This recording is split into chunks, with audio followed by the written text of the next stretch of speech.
Hi everyone, this is Shahrukh Saifi and welcome to the channel quick prep classes. आज इस class में बच्चों हम बात करेंगे क्लास 12 PYQs यानी कि previous year question paper. Exam से पहले आप पहले ही जान लीजिएगा, बहुत टाइम है, आई नो बहुत ज़्यादा टाइम है आपके। अभी तो हाफ ईयरली स्टार्ट होंगे, अभी तो स्कूल ओपन होना बाकी है। तो मैं आपके लिए ये वीडियो इतनी जल्दी क्यों बना रहा हूँ, तो देखिए इसके पीछे एक रीज़न है। अभी क्या है कि बच्चे का स्कूल ओपन होगा, अब बच्चा अपना धीरे धीरे, बहुत सारे बच्चे हैं जिन्होंने अपना सिलेबस धीरे धीरे स्टार्ट कर दिया है, कुछ नहीं तो बहुत ज़्यादा आगे तक चले गए। लेकिन मेजॉरिटी ऑफ स्टूडेंट क्या करेंगे, स्कूल ओपन होगा, स्कूल का होमवर्क मिलेगा और वो धीरे धीरे धीरे इस एनवायरनमेंट में आते चले जाएंगे। अब शुरुआत होगी उनके रिवीजन की, फिर उनके पीरियोडिक टेस्ट की, फिर हाफ ईयर एग्जाम की। तो ऐसे में सबसे बेस्ट तरीका है कि अभी आप एब्सोल्युटली फ्री माइंडेड हो। तो ऐसे में अगर आप अपने तरीके से स्टडी करना चाहते हो तो इसके लिए आपको स्टैंडर्ड का पता होना चाहिए कि प्रीवियस ईयर क्वेश्चन पेपर किस लेवल तक के आपसे पूछे गए हैं और वो आपको किस तरीके से हेल्प कर सकते हैं। 5 ऐसी चीजें मैं आपके साथ शेयर करने वाला हूं जो आपको बहुत ज्यादा बेनिफिट देने वाली है अगर आप प्रीवियस ईयर क्वेश्चन पेपर के बारे में अभी से ही कवर कर लेते हो और अपना माइंडसेट बिल्कुल वैसा कर लेते हो। तो जान लीजिएगा कि वो 5 चीजें कौन कौन से और वो कैसे आपके लिए बेनिफिट दे सकती है। तो सबसे पहले हम बात करते हैं अंडरस्टैंडिंग एग्जाम पैटर्न के बारे में। सबसे पहला है अंडरस्टैंडिंग एग्जाम पैटर्न। अब सीबीएसई क्या है कि हर साल कुछ ना कुछ सिलेबस में छोटा मोटा ना एक तरीके से अपडेट्स देती है, जिसकी वजह से एग्जाम पैटर्न पर भी ना थोड़ा बहुत फर्क पड़ता है।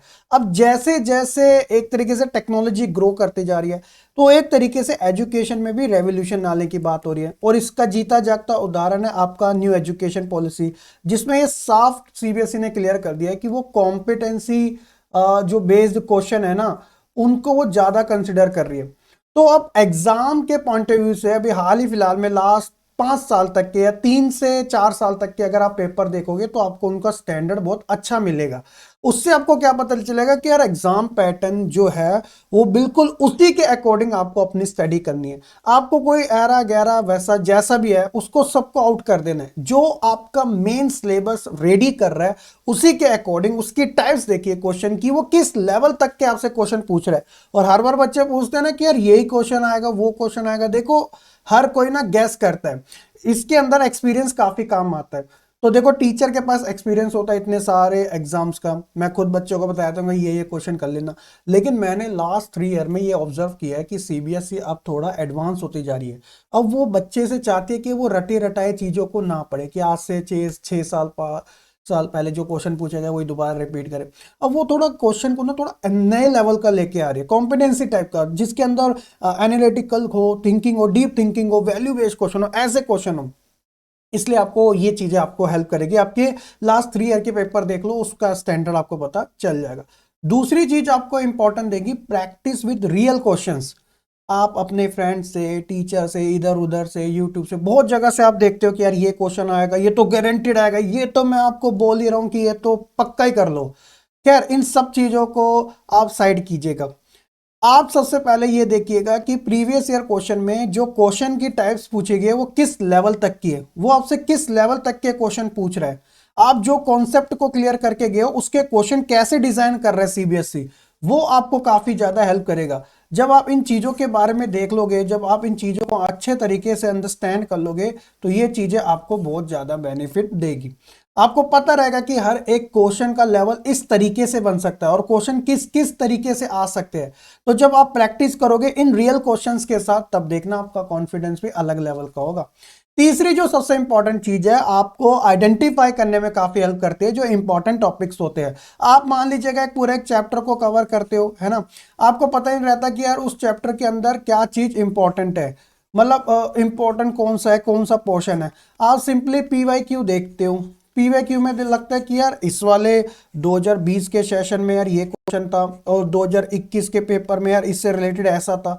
तो जब आप एनालाइज करते हो ना पेपरों को अलग अलग ईयर के, तो आपको पता लग जाता है कि यार इस लेसन से ये वाला पोर्शन जो है ना वो कुछ ज्यादा आता है। आप इसे लेवल में डिसाइड कर सकते हो एक लेसन के टॉपिक को। जैसे मान लीजिएगा कि रेड लेवल हो गया, येलो लेवल हो गया और आपका ग्रीन लेवल हो गया।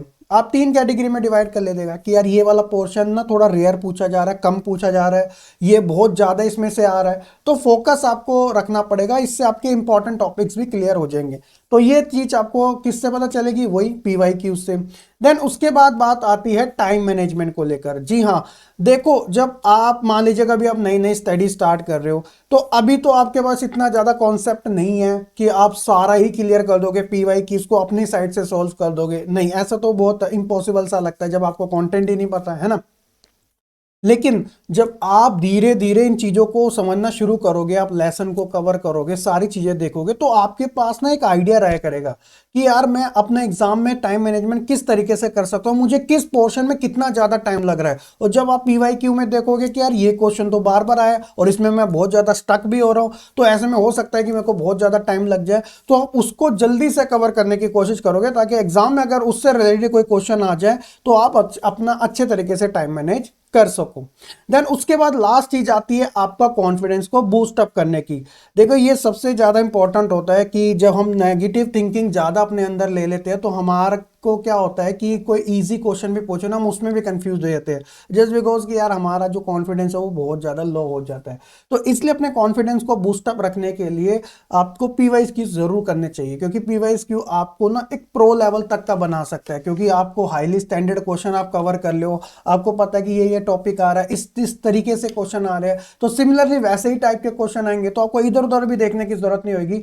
तो ये आपकी प्रिपरेशन में चार चांद लगा सकता है। तो ये 5 चीजें आपको जरूर फॉलो करनी चाहिए जब आप प्रीवियस ईयर क्वेश्चन देखो। सवाल आता है कि PYQ कहां से सर्च करें, यही तो सबसे बड़ी दिक्कत है।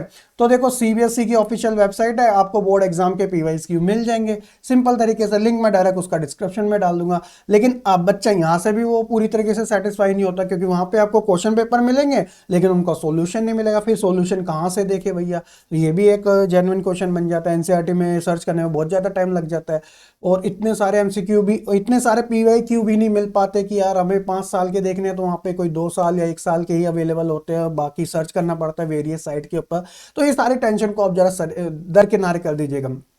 सिंपली आपको क्या करना है, ये गुरुकुल बाय ओसवाल का ये जो लास्ट 10 ईयर सॉल्व पेपर है ना, आप इसे ले लीजिएगा। आप किसी भी स्ट्रीम के हो, आर्ट्स कॉमर्स साइंस के, आपको हर एक के मिल जाएंगे, लिंक मैंने डिस्क्रिप्शन में ऑलरेडी डाल रखा है। जैसे स्पेशली मैं आर्ट्स के लिए बात करूं तो यहाँ आप देख सकते हो, ये हिस्ट्री का है, ये आपके लिए पॉलिटिकल साइंस का, ज्योग्राफी का, ऑलमोस्ट सभी सब्जेक्ट के आपको आराम से मिल जाएंगे लास्ट 10 ईयर के। और ये स्पेशल इसके अंदर पता क्या है, सारे सेट्स मिलेंगे आउटसाइड दिल्ली के, और दिल्ली के जितने भी CBSE के एग्जाम हुए हैं सारे सॉल्यूशन के साथ मिल रहे हैं। हाईली स्टैंडर्ड क्वेश्चन है, हाईली स्टैंडर्ड उनके आंसर है। अच्छी बात है कि आपको प्रैक्टिस के लिए भी मिल जाएगा, और आपको इतने सारे क्वेश्चन की कमी मतलब आपको हो ही नहीं सकती है ऑब्वियसली, जब ये इतनी मोटी आपके लिए बुक है ना कि 10 साल के पेपर कोई कम नहीं होते भैया, दिल्ली और दिल्ली से बाहर के भी, और सारे सॉल्यूशन आपको मिल रहे, हर एक टाइप का क्वेश्चन आपको पता चले। और क्या लोगे, अपने प्रिपरेशन को स्टार्टिंग से इन्हीं के साथ कर लो, आपका बहुत ज्यादा बेनिफिट हो जाएगा स्टार्टिंग से। फिर आप ये नहीं घबराओगे कि यार कौन सा क्वेश्चन इंपॉर्टेंट है कौन सा नहीं है, आप खुद ही आइडिया लगा लोगे, यार ये इस लेवल का क्वेश्चन है तो मुझे इसी तरीके से इसके आंसर लिखना चाहिए, क्योंकि